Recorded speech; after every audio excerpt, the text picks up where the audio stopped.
Yep, I'm blonde. Yeah, there's that. So anyways, hi, if you haven't met me, I'm Goose.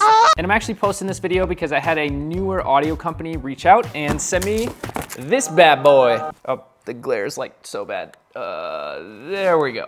So this is a personal monitor system. If you're not interested in this, no worries. Hopefully we can still be friends. If you're a musician or performer of any sort, I really think this product could be useful to you. And in this video, I'm simply going to unbox it, review it, give my honest opinion on it, and you can make a decision from there. So this thing is basically a stereo personal monitor system. It comes from this company called Phoenix Pro. This on Amazon currently is $219.99 for one receiver and one transmitter, which is probably the most common. Otherwise, you can get 3 receivers and 1 transmitter for $354.99. Let's actually open it up and see what this looks like.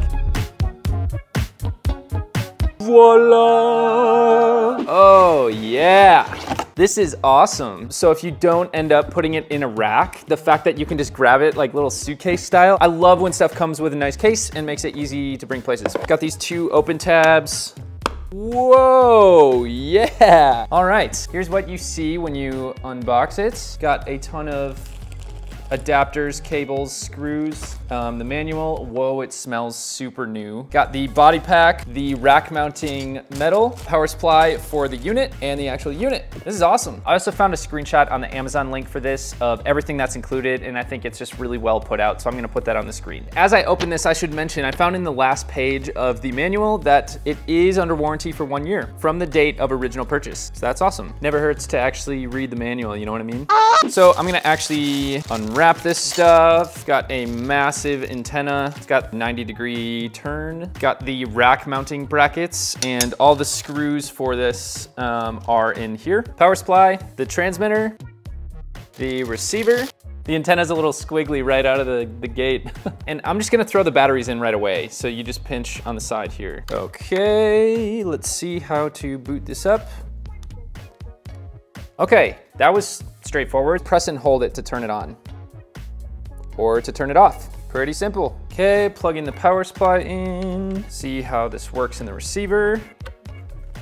Boom. And then to turn it on, you hit the power button. They are both at the same frequency right out of the gate, so that's nice. I'm a fan of that. There's a headphone jack here and with a separate volume for that, and then there's volume for the incoming signal. Almost forgot, also comes with earbuds, and they even come with multiple different rubber ends for different size ears. So as I'm unboxing this and kind of figuring it out for myself, I found reading the manual is honestly the most useful thing you can do. It's super short. It's only 12 pages, including the warranty, and there's diagrams, and it's really helpful on just figuring out the operation of this. But it really wasn't that hard to figure out. It was pretty intuitive. I'm just gonna give a quick walkthrough, so you technically wouldn't even need to go through this. So the first thing I did to get the transmitter up and working was obviously plug in the power, and then it turns on. Took the antenna, and it's one of those where you gotta find where it lines up with the little tab, and then twist it to the right. Then it's all set up. Then from there, just put batteries in the receiver and held the top power button. After that, they actually came already synced. And when they're synced, there's this green light on the receiver. But let's say it's a super fuzzy signal, or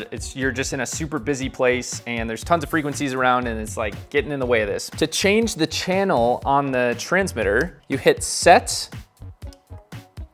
And then as you hit set, it just toggles through this bottom menu of group, channel, mode, lock, and exit. So I'd go to channel and then hit up, and it's changing the channel, and now it's on 5. And then to sync this new channel to the receiver, you keep hitting set all the way to the end and exit, and that light goes on. You hold the receiver up to it, and voila, it's on the new channel. That I think is one of the most unique things about this device, is how easy that is to sync them, because it just kind of sucks having to like scroll through the frequencies of each one and make sure they're matching. The other features on this device on the transmitter are group, which you simply just hit set, and then you hit the up or down buttons to set what group. And then there's mode, which you can toggle between stereo and mono. So for this case, I'll have it on stereo, And in that case, I would run a left into one port and a right into the other port, and they are labeled. And the careful thing with that is if the transmitter's on stereo mode, the receiver has got to be on stereo mode as well. But I'll get there. The last option to change is called lock. So since I have lock on right now, like if I hit these other buttons, it's not gonna mess with it. Once you have everything set how you want it, I would turn lock on so no accidents happen. There is a pad switch on the back here, which I think is cool. You can take out 12 dB if you want. That's it for this thing. As for the receiver, if you just turn it on or hit the power button and then start hitting left or right, it's gonna go balance, which is obviously panning left and right. A convenient little note here, right on the back of the receiver, it says what frequencies this receiver can receive as well. So how to change settings on the pack is you hold set and then you get your different modes. So E9 is one of them, and it's basically just on or off for this. So it's currently off. This is an EQ mode. I'm going to keep it off, and it basically enhances the music. In the manual, it technically says it adjusts the tone/pitch of the music sound.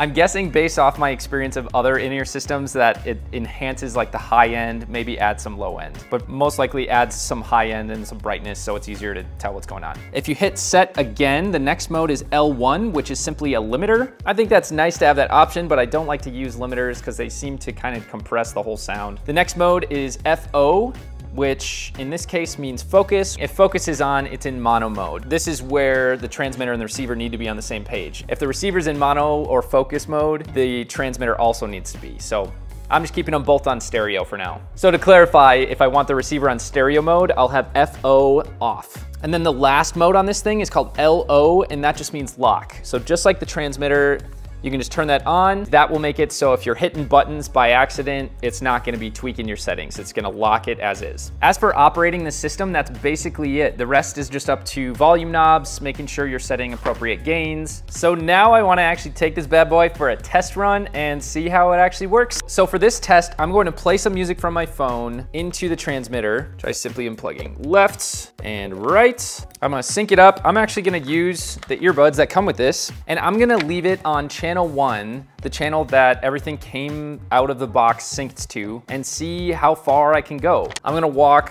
as far as I can that way, and once I close the doors, there's going to be 2 different walls I'll be receiving the signal through, and I'm gonna count my feet to see how far this thing can last before there's a dropout. So Phoenix Pro on their Amazon link for this says the range is about 160 feet. So I'm going to be in a little more of a difficult situation because there's a lot of activity and Wi-Fi and frequencies in the building I'm in, and I'm going to be going through 2 different walls. So I would actually be impressed and pleased if this can make it 160 feet with those characteristics being in play, but let's see what happens. Let's do this. See how far we can get. 1, 2, 3, 4, through 1, through 2, through 3, through 4, through 5, through 6, through 7. Okay, so I was actually pretty impressed. My first dropout happened at 37 of my strides, and of course that's way longer than feet. I'm not gonna get super technical in measuring, but it's just as a ballpark knowing the kind of the distance and what you can expect. So it was right when I went through the second wall. I was going through 2 walls and 37 of my strides, and I'd say each stride of mine is about 3 or 4 feet. Between 111 and 148 feet with 2 walls in the way,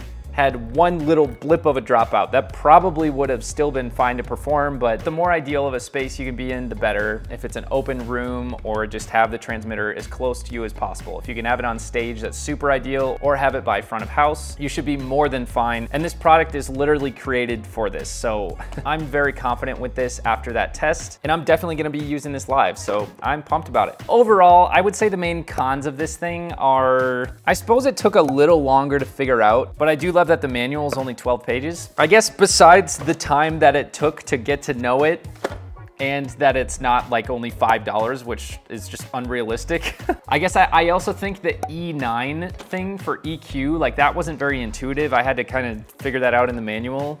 I wish they just put EQ instead of E9. As for pros, one of my favorite things about this thing is the beautiful case it comes in, that when I'm done here, I can literally just snap this up and I'm good to go. I also love that they were really thoughtful in making sure you're taken care of, from even including earbuds and batteries for the receiver. That I think is going above and beyond, and even the rack screws for rack mounting. Like, they really provided everything that you might need. I think the range is really impressive. I really love the frequency sync thing, where simply holding the receiver up to the transmitter, the IR light, that was really creative and really convenient. Overall, really impressed by this thing. I think it's a great option for those of you that need a stereo or mono in-ear system. I'll of course have the link to this around this video somewhere. I hope this was helpful to you if you're considering buying something like this, or if you're already about to buy it and just wanted to see someone actually using it and what it's like, what it comes with, and so on. I'm especially excited to use this for live. I think that's where this thing shines and what it's for. So hit up that link, check them out. Phoenix Pro,